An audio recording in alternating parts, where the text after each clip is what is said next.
Debate is useless. It's a conclusion I've come to accept over the years. But before I can go further, we need to first discuss what I mean by debate, as well as how we measure said practice's abilities overall. When I say debate, I'm not on about any conversation where opposing sides are discussed. What I'm referring to is the specific practice of formal debate. Consider this. When I say the word debate, what is it that comes to mind? Or perhaps consider that when one public figure attempts to shame another public figure into, quote, having a debate, what do we see in our heads? If you're like the majority of people, including myself, you'll likely see an image of a lecture hall with two sides, a moderator, and a podium in between. This style of formal debate, along with its online counterpart which is functionally identical, are what I'm classing as pretty useless. But moving on, how am I defining said use? Well, again, I return to what we think of debate as achieving. The way people talk about formal debate, particularly those hosted around educational establishments, suggests that formal debates are the end-all be-all way to examine opposing views against one another. We think of both sides putting out the best evidence they have to offer, which is then impartially judged by the audience. Debate is viewed as the ideological trial by combat, where whoever holds the truth is innocent and therefore will be the victor. It sounds almost perfect, yet as is often the case when something sounds too good to be true, this view of debate is completely detached from reality.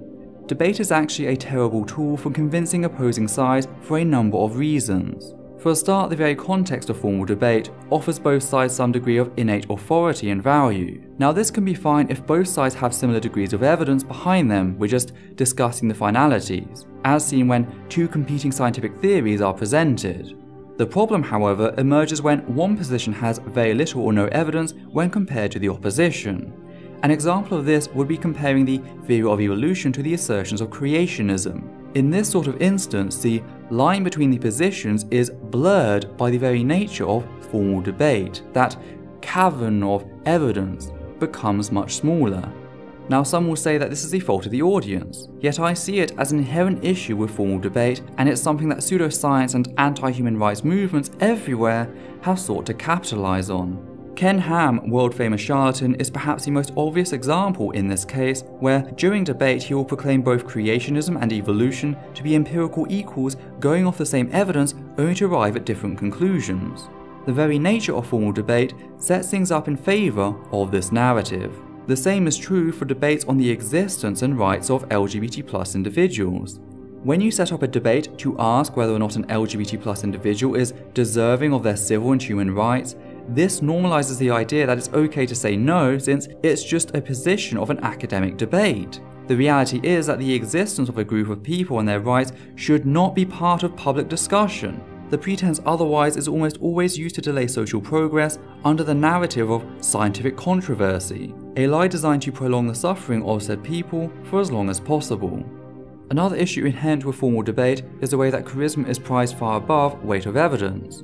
We're just not that good at being impartial, especially when sat in a live audience at an event. People need to take time to review the evidence at their own speed, breaking it down as much as necessary to understand it. But what people are very good at is being driven emotionally. Just think about every movie which has a last stand speech, think of how it made you feel. We just love charismatic speech to the very point that sometimes it doesn't matter what is being said, all that actually matters is who by and how. This is a major issue of live formal debate, though it does exist elsewhere but to a lesser extent. You could be a world-renowned scientist with all the evidence and data available, yet if you go up against a charismatic preacher, there will be people who come away thinking that you lost. Scientists are very rarely taught how to be great orators, how to entrap the minds of the audience, how to hypnotize them. This is why when it comes to popular science, so science made accessible, we all know of one or two voices who break this mold. But not every scientist is Carl Sagan or David Attenborough, which is fine for doing science, but not for conveying it in debate. Meanwhile, on the other hand, the whole idea of pseudoscience is the application of great oration skills to overwhelm the mark. Religion has mastered said con artistry, which is how they're able to convince people that they've been healed when really they're just running on adrenaline and endorphins. So put a clinical scientist up against a charismatic preacher, and I guarantee you that the audience will come away with a much better impression of the preacher for no other reason than how they talk. This is far more difficult with published works since the stage is not there. If you treat a debate like a show, then the charlatans will abuse that fact like some verbal sleight of hand. It's much easier to catch on to the tricks being used in a published material since you lack the atmosphere and the compact nature of a formal debate. But talking about tricks, we also have the Gish Gallop. This is a technique used by those who have little to no actual evidence of their claims, so they instead set out to make a torrent of assertions that apparently justify their position or demolish their opponents. The idea of a Gish Gallop is not to give quality, but quantity to overwhelm an opponent. So if someone can fire off 50 claims that apparently prove evolution wrong, then that leaves the scientist with a very difficult choice to make. Do they either ignore the 50 unverified claims and risk being accused of failing to address their opponent, or do they do their best to work their way through said claims? Note that if they decide to try and respond to them, then they are playing into the Gish Gallop trap. To properly address each point with nuance will take a significant amount of time not allowed in a formal debate. So if the creationists were to make 50 or more claims, the scientist may only be able to cover 3 or 5 in reasonable detail. And whilst you may think that the audience would notice this and decide to look further into the rest of the claims, that is rarely the case. They don't see the 5 points defended with detailed explanation and evidence, they only see the 45 claims which have not been responded to. It's a sad fact of how we, human beings, see things. And this touches on what's perhaps the biggest issue with formal debate that permeates through all forms regardless of whether the individuals involved resist using fallacious techniques or not. And that is the way in which live formal debate fails to offer the audience the necessary clarity and quality to make an informed decision. When weighing up 2 positions against one another, surely our goal would be to compare the best that both sides have to offer. Surely we should not settle for second best. Why then do so many people have the habit of pretending that planned and referenced materials are lesser than formal debate? Well, it would seem that people have fetishized notions of Greek discourse. When we talk about philosophy, particularly in the West, many people's minds go back to men in sandals arguing in public.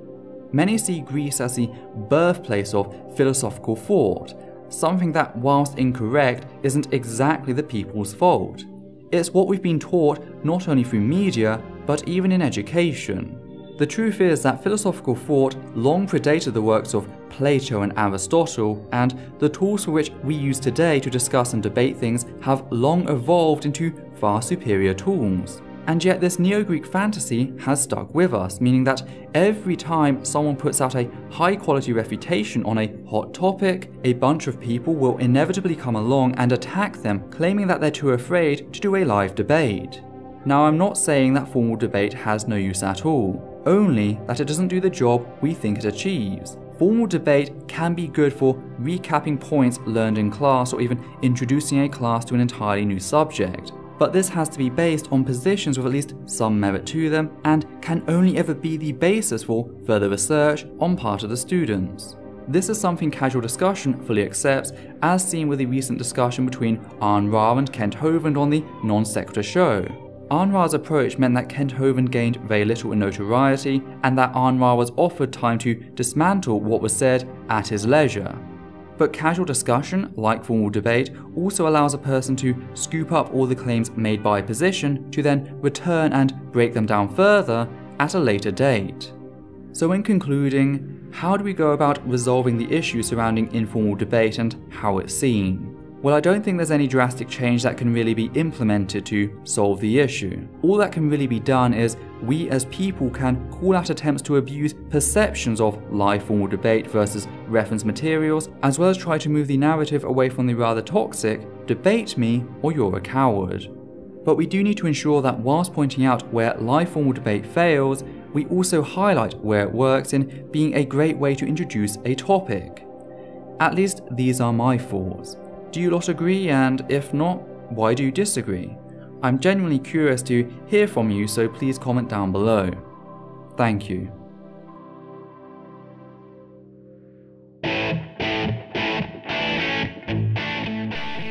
Hi there, I just like to say a few things here at the end of the video before you go. First, I'd like to thank everyone who has ever donated to the channel via Patreon, giving a special thanks to the following people: Hannah Banghart, Trevor Matheson, Matthew Kovac, John Schoenrock, Alexander Williams, and of course Daniel Martinez. Your support has ensured this channel its ability to grow over the years. I'd also like to ask that you comment down below and like this video, as well as subscribe and follow Essence of Thought on Facebook and YouTube. Please also consider following Atheist Alliance International on Facebook, an organisation dedicated to helping atheists around the globe. Thank you.